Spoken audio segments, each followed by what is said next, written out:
মৃত কুসুমের শ্রাদ্ধেই এবার কুসুমের ঝলক দেখতে পেল মেঘা। হ্যাঁ বন্ধুরা, ভিডিওটা লাইক দিয়ে দেখতে থাকুন। যে মুহূর্তে কিনা গাঙ্গুলি হাউসে কুসুমে এরা আত্মার শান্তির জন্য যখন কিনা শ্রাদ্ধের আয়োজন করা হয়, ঠিক সেই মুহূর্তে কুসুমের শ্রাদ্ধে যখন কিনা বাড়ি ভর্তি সমস্ত আত্মীয় স্বজন থেকে শুরু করে সমস্ত লোকেরা জড়ো হয় সেখানে, এবং কুসুমের কথা মনে করে করে যখন কিনা রীতিমতো তারা শোক প্রকাশ করতে থাকে এবং শঙ্করকে সান্ত্বনা দিতে থাকে, ঠিক সেই মুহূর্তে শঙ্কর যখন বলতে থাকে যে আমি আর কার মুখের দিকে তাকিয়ে বাঁচবো, আমার ওর মা মারা যাওয়ার পর একটাই মূলত উদ্দেশ্য ছিল যে ঘন্টু এবং কুসুম ওদের দুজনকে মানুষের মতন মানুষ করব, এবং ওর মায়ের এবং আমার একটাই স্বপ্ন ছিল যে আমরা কুসুমকে একটা ভালো যোগ্য পাত্র দেখে ওর হাতে পাত্রস্থর করে দিলে আমি মরেও শান্তি পাবো। কিন্তু সেই জায়গাতে আমার মেয়ে আমাকে এই পৃথিবীতে একা ফেলে রেখে এখান থেকে অনেকটা দূরে চলে গেলো। এবার আমি কার মুখের দিকে তাকিয়ে বাঁচবো বলো তো? ঠিক সেই মুহূর্তে রাজশেখর গাঙ্গুলি যখন বলতে থাকে যে শঙ্কর, তুমি যে বলছো যে তোমার বাঁচার কোনো প্রয়োজন নেই, তাহলে ঘন্টুর কী হবে বলো তো? ঘন্টুকে কে দেখবে? ঘন্টু কার মুখের দিকে তাকিয়ে বাঁচবে? ও সদ্যমাত্র ওর দিদিকে হারিয়েছে, এর আগে বেচারা মাকে হারিয়েছি, সমস্ত কিছুকে মিলিয়ে এখন ওর মনের উপর দিয়ে কতটা ঝড় বয়ে যাচ্ছে তুমি একবার সেটা ভেবে দেখেছো? অন্যদিকে মেঘা যখন কিনা বলতে থাকে যে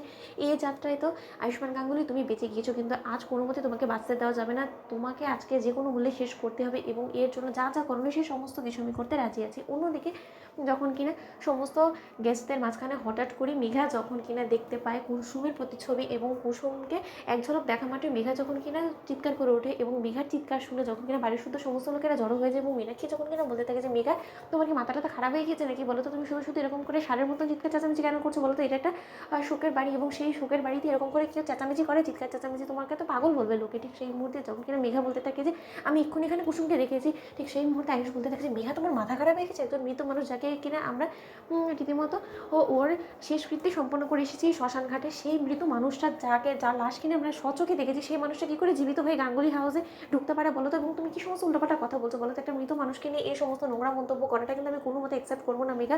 তুমি ভুলে যাও না যে আর যাই হোক না কেন আমাদের সম্পর্কটা আমি বৈধ করি বা না করি, কিন্তু ও কিন্তু আমার সম্পর্ক স্ত্রী ছিল, তাই আমার মৃত স্ত্রীকে নিয়ে তুমি এরকম আজেবাজে মন্তব্য করো কী করে বলো তো? যে মানুষটাকে কিনা আমরা স্বচোখে, যার লাশটাকে আমরা দেখেছি, ডক্টর আমাদের সামনে নিয়ে এসেছিলো, তার মুখ তো তুমিও দেখেছো, তাহলে সেই মানুষটাকে তুমি জীবিত বলে ভাবছো কী করে, এবং তার এক ঝলক তুমি দেখতে পেয়েছো, সেটাই বা তুমি কী করে বলছো বলো তো? ঠিক সেই মুহূর্তেই মীনাক্ষী যখন কিনা বলতে থাকে যে মেঘা, আমার কেন জানি না মনে হচ্ছে যে এই কুসুম নামক ভূতটা না তোমার উপরে চেপে বসেছে। এমনটাও হতে পারে দিদি যে শ্মশান ঘাটে কুসুমের শেষকৃত্য সম্পন্ন করার সত্ত্বেও কুসুমের আত্মাটা হয়তোবা এখনো পর্যন্ত ঠান্ডা হয়নি, তাই হয়তোবা ও ঘোরপাক খাচ্ছে এই গাঙ্গুলি হাউসে। দিদি, এবার তোমার বড্ড বেশি ভয় করছে, এই গাঙ্গুলি হাউসটা আবার ভুতুরে হাউস হয়ে গেল না তো? ঠিক সেই মুহূর্তে যখন কিনা এক পর্যায়ে ইন্দ্রাণী গাঙ্গুলি বলতে থাকে যে মীনাক্ষী, এবার তুই বরঞ্চ একটু চুপ হয়। ঠিক সেই মুহূর্তে যখন কিনা ইন্দ্রাণী গাঙ্গুলি বলতে থাকে যে মেঘা, আমার মনে হচ্ছে কি তুমি সমস্ত ঘটনা সচোখে দেখেছো, তো তাই হয়তোবা তোমার মাথা কাজ করছে না, তুমি বরঞ্চ একটু যাও গিয়ে বিশ্রাম নাও। দেখো, বিশ্রাম নিলে হয়তোবা তোমার একটু ভালো লাগবে, যাও গিয়ে, এখানে আর থাকার তোমার কোনো প্রয়োজন নেই। তো বন্ধুরা, লাইক কমেন্ট শেয়ার করো, সাবস্ক্রাইব করতে ভুলো না।